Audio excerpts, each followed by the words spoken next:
problems in gender. I see. But with you, in your area, are they done with the construction? Yes.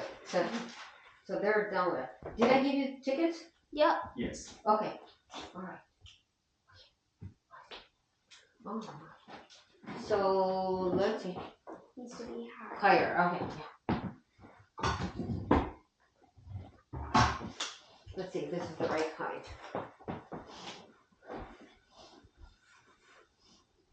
I think it's a little bit too high.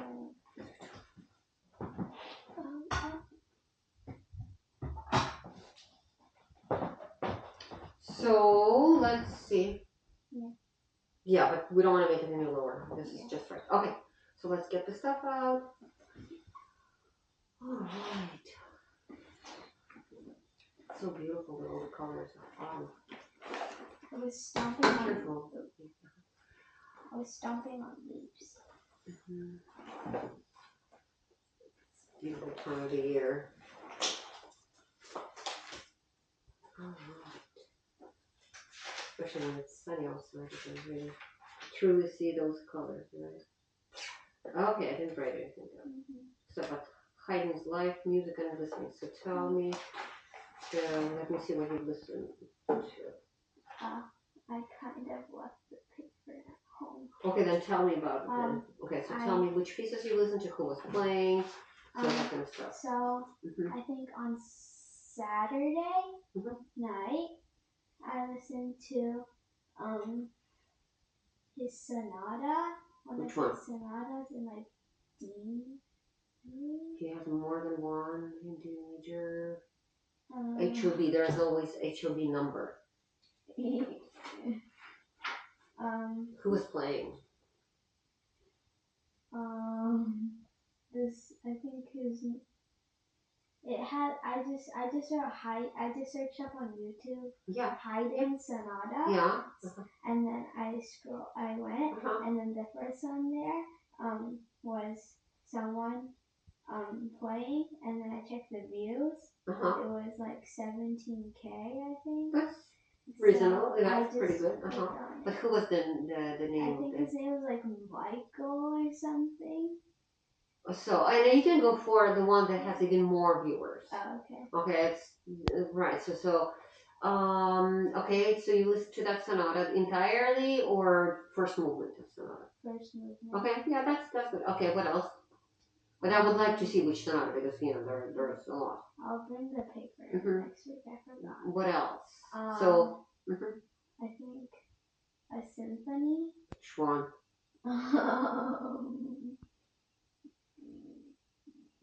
Okay, what else? I think I listened to like 2 symphonies because there's a whole bunch of symphonies. Yeah, that's right. And so I like to listen to lots of his sonatas because that's and symphonies. Okay. Sonatas because that's what we play. We play piano works, right? And symphonies because he was the father of symphony, right? But I really would like to see that. And don't put it on separate paper. Put it here. Okay. So the whole list. So ideally, I would like to have like at least 30 pieces here. So let's say 1 piece per day. Okay. I just took a blank paper and left them down. Yeah. So just keep it here and So okay. So here it is. When did we start this book? Not too long ago. Because right now they're out of stock and. My students who needed to purchase the books, they're unavailable. I have 2 books after this one. I see, good. But the next ones are available right now. Just not 5 and 6 are unavailable. So they're just waiting for those to arrive. Okay, so 12, there were some fixing things, right? Okay, so I just put the stems. Okay, so that's what it was? Right. Okay, this is good.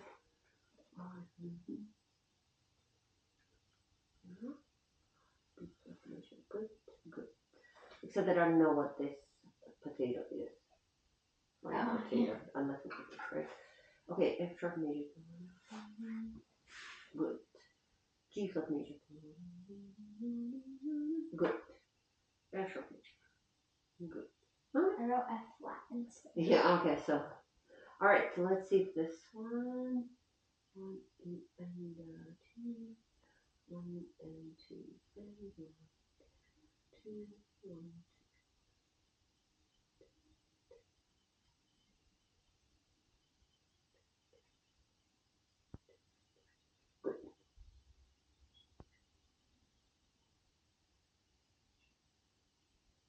What is that? Major? Major. Good. Did you go to the page 27? Yeah. We'll be checking that later on. Yeah. So they just, it's over to, right? So what did we do here? Name the key. Major, good. Actually. It's not 1, 2, 3, 1, 2, 3. It's rather, because we have 6 notes for measure. So it's 1, 2, 3, 4, 5, 6. Oh, okay. And this is what we have in the coloring team, right? Yeah. The tread in measure 3 is a dominant.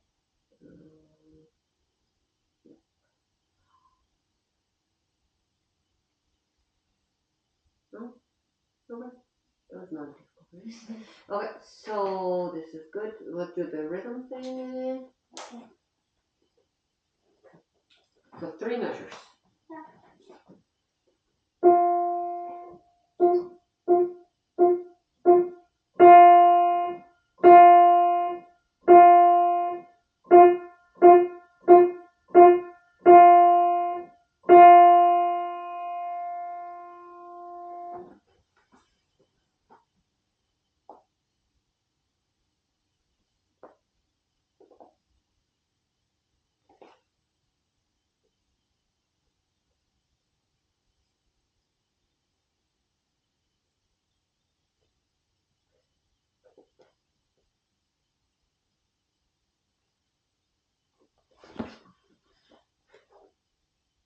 Perfect.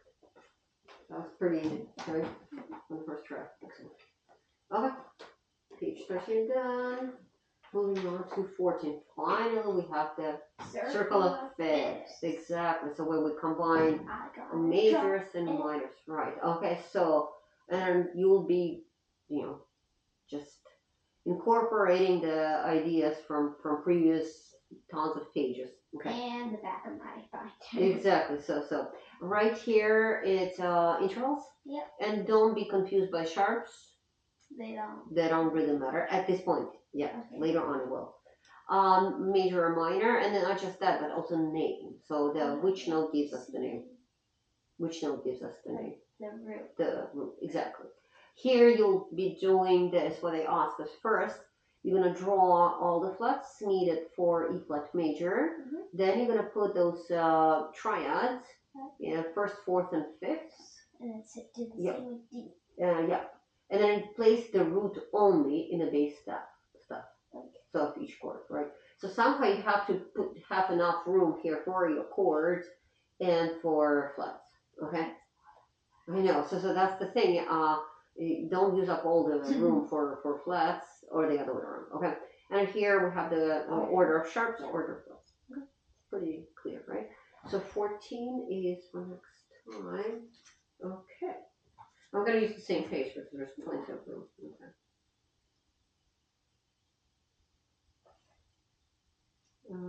22? Yeah. Yeah.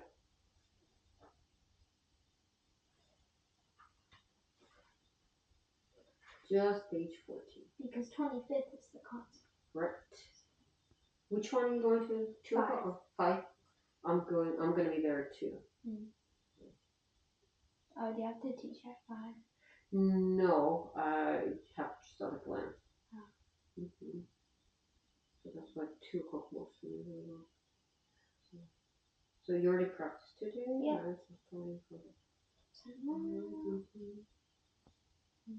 Till next week. Till October. Yeah. It's going to be October till next Friday. So next week is the 29th. This Friday is Halloween, so. Yep, exactly. Alright, okay. Okay, let's do our technique. I didn't write anything down last time. Yeah. What did we do last time?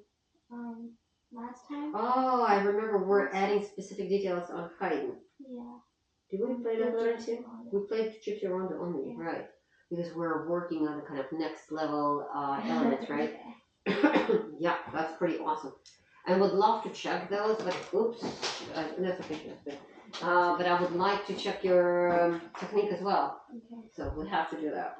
35, 37, besides we might be finishing those, right? Okay. This one's like the bear, like drop and then. The 35, they're not a kitten. Right, oh, it makes total sense. And we also There use is the not a monkey, kitten. the dog. The monkey. Oh, yeah. The banana. Yeah, the Rupert. You named it Rupert. Rupert, yeah. First I named the monkey Winston, and then my students told me that's my brother's name. And I felt so bad I would be pushing Winston. So that's why I thought that no one is going to have me in Rupert. Okay, it's 35. Let's check tempo, 168.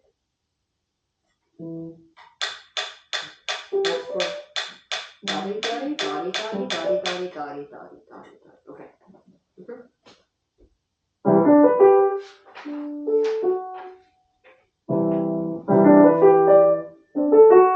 Wait, hold on.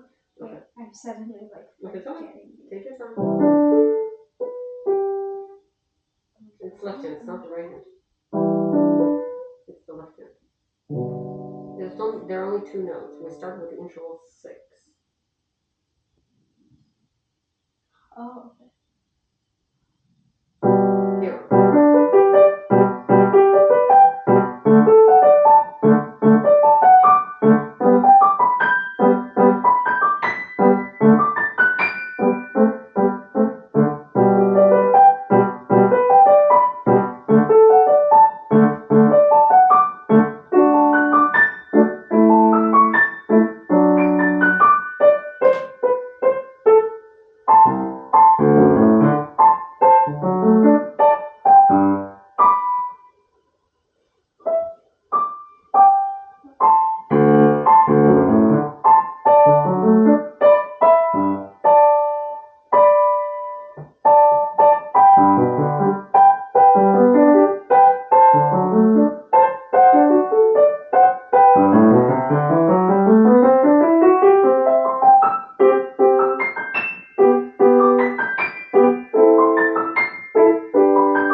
Couple of things. You forgot that these all notes are short. Oh, yeah. Because that's kind of idea. Yeah. Dum. Because we kind of bounce all that. Okay? And then the other thing is when you were playing the scale, the fingers were pretty flat. Okay. And the thing is, why can't we play with flat fingers? This type of technique. What do you think? Because I think that once you understand that, you will actually be applying this. Because it should not come from me anymore. It should come from you. So why do you think that we cannot use flat fingers on this type of technique? Because then you're not doing the technique. No, there are such things as with playing with semi-flat fingers. There are such things. It's just like when we're playing romantic music, especially when in flat keys, the melody. This is Chopin, right? So this is actually very much what we do here. We don't play. You would never see, pianists playing this. It has to be. When we're playing scales, or when we're playing Haydn, or Beethoven, or Bach, you would never see. I mean, I shouldn't say never, but most of the time, we're using fingers like this. Okay, why do you think that is? Because your fingers won't be as active, and this is a marching technique. You're actually right about that, and also this way our fingers are stronger, and that's when we need that precision in our touch. Okay, so please remember that because every time if you play this scale with semi-flat fingers, you know that it's actually not what we're looking for. Okay. Okay, so let's try it again. Other than that, these parts were pretty good. Okay, this was not convincing. Maybe because you started messing up on the notes and that took your mind off the important things here, right? So let's try it again. Okay.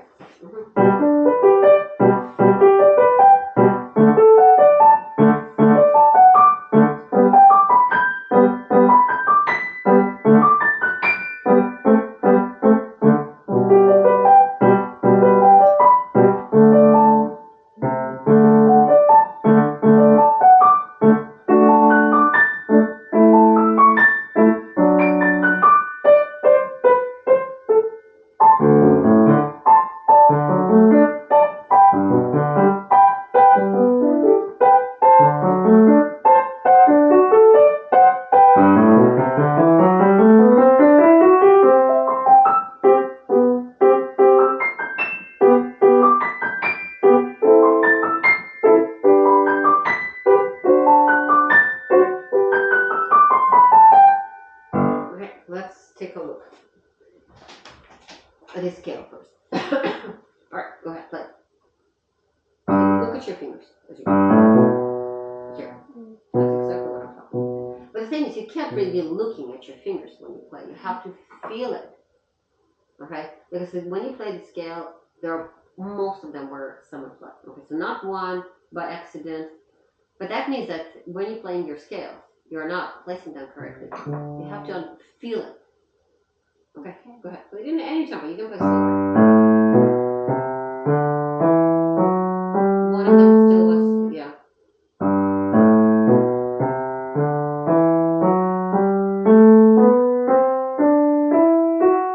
I also will be bringing my wrists so high because we need to incorporate lifting, like marching. It's pretty much impossible to lift fingers when our wrist is high. Of course, I'm not suggesting to lower it down. That's actually a problem of many kids, right? So neither of those. Because, do you see that? And then going downwards so you can see that. See, I'm lifting and then I'm really striking. And all of them, yes, all of them are landing this way, not this way. No, straight. So, what do you think the problem is in your finger? Can you tell me? Which part of your finger the problem is? Thumb. No, it's thumb. It's well, you're mostly playing flat. No, it's thumb. No, the problem is right here. It's collapsing. Oh, okay. So when you play, and there's even an exercise like I do this with my really young students, and not. So the exercise is like this. Can you actually place it right here? Huh? I'm gonna be pushing up, and you have to resist. Here we go. See, you have to have very strong, not to let your knuckle to. Exactly. Not to let. You can do that. I mean, yourself, but not letting collapse. Right. So no collapse. Exactly. Yeah. So that's what it is. It's collapsing. Okay. This way it's strong. This way it's not. Okay. Here we go. Another thing is that we're looking for straight line. If you start here and then we get to F sharp, you go here. That means it's not going to be very rhythmically later on. The notes will not be evenly played. See, even when you just touch the keys, do you know how you touch them? Like this. So go ahead, play this. Go. Can you lower your wrist a little bit, just like nice, relaxed bridge? By the way, the another thing is that you even felt when you were playing, right? Lift. So, see, you're lifting and then you're placing it like this. So, okay, remember, combination of things. It's not just one. We cannot do one and then forget about everything else.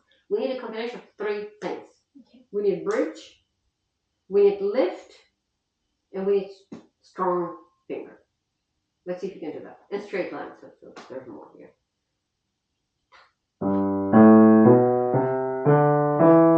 That was not good. Did you see that? It was semi-flat. No, it collapsed.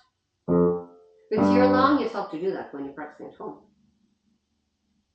Okay, the more you do that, harder it'll be to fix it. Yeah, but there's no lifting. What you're doing, you're lifting your wrist, so the bridge is gone, and you can't lift your fingers. So lift, lift, lift, lift, lift, lift, lift, lift, lift and sink. That's so much better. Oh, again. See, on E, you ended up here, where you're supposed to be closer to the left key. Those are new things to you? Are those things new to you, what I'm saying? No. Any of them are new?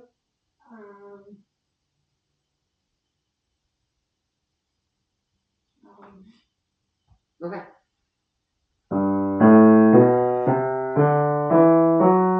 In order to lift them even higher, what should we do?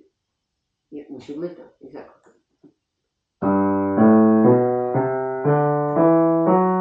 Every time I'm in E, you end up right here instead of here. And because it's also semi-flat, you brought your hand farther away from F sharp instead of keeping it here, because this is shorter distance. And the thing is, when you need to play fast, can you imagine? So you will always, it will take you longer to get to F sharp if you have a habit of placing your third finger right here on E. Okay. Because we need to have things evenly. If I'm gonna ask you to play really fast, I'm not gonna do that. Okay, you're gonna be playing. It's gonna be uneven.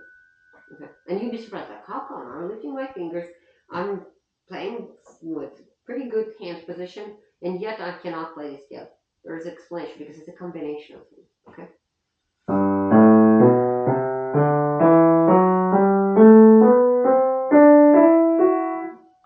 Exactly.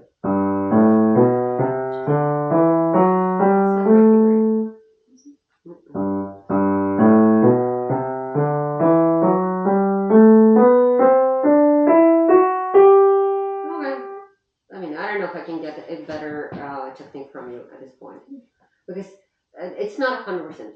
Did you feel like you were doing everything 100%? That was the thing.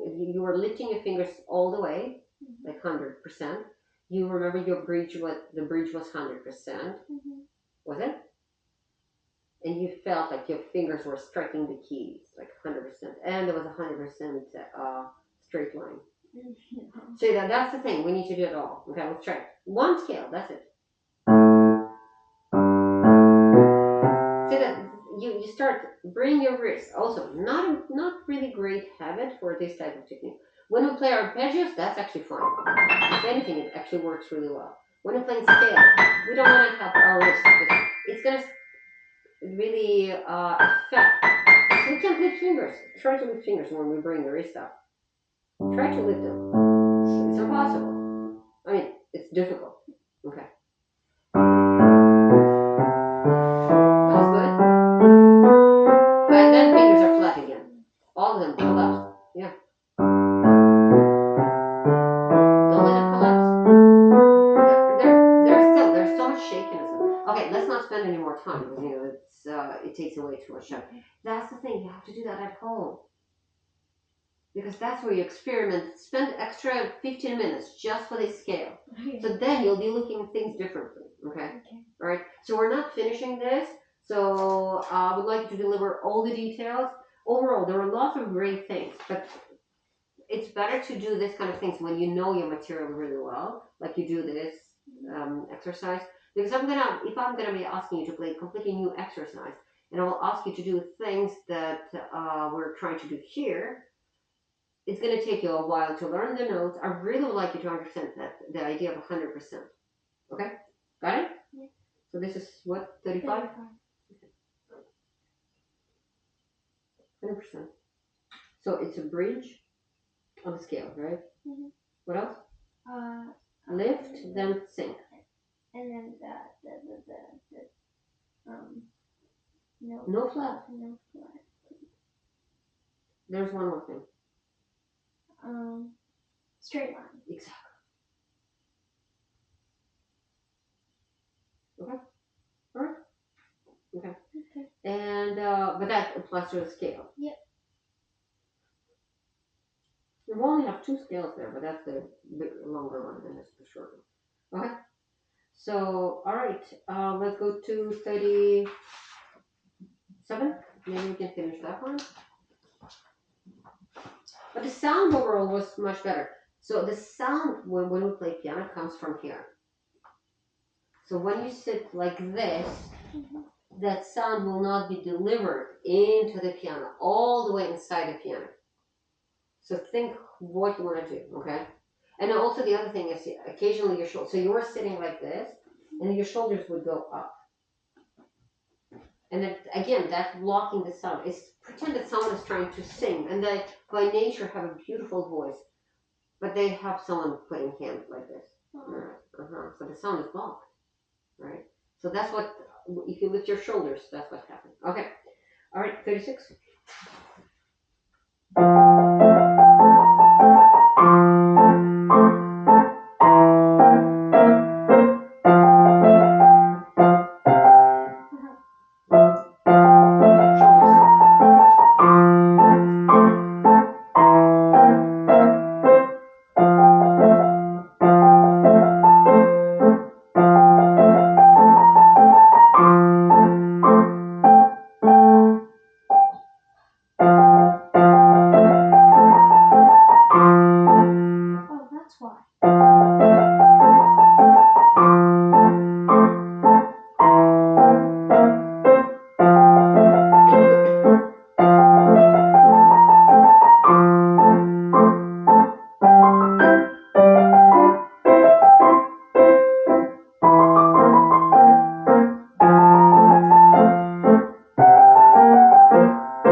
Here. Yeah. Incorrect note. Incorrect That's note. the Fourth finger. This was corrected. Left hand was incorrect 2 times. Yeah, I think the rest of the notes were right. And I've noticed some flat fingers too here and there. Okay. So especially it's noticeable when it's a different quality even of tone. When I have that clarity, it's usually it's like, can you tell the difference? So keep practicing on this one. 36, 6 mistakes. green, right? So everything by memory. So 35 by memory, this one by memory. 6 mistakes. Okay. And I'll be green. Let's start. Jumpers are fine. Keep playing the same paper. 38 is both hands together. Okay. And we have rolling, so that's a very different technique. And then when we have marching, no flat fingers. No flat fingers. Okay. There we go.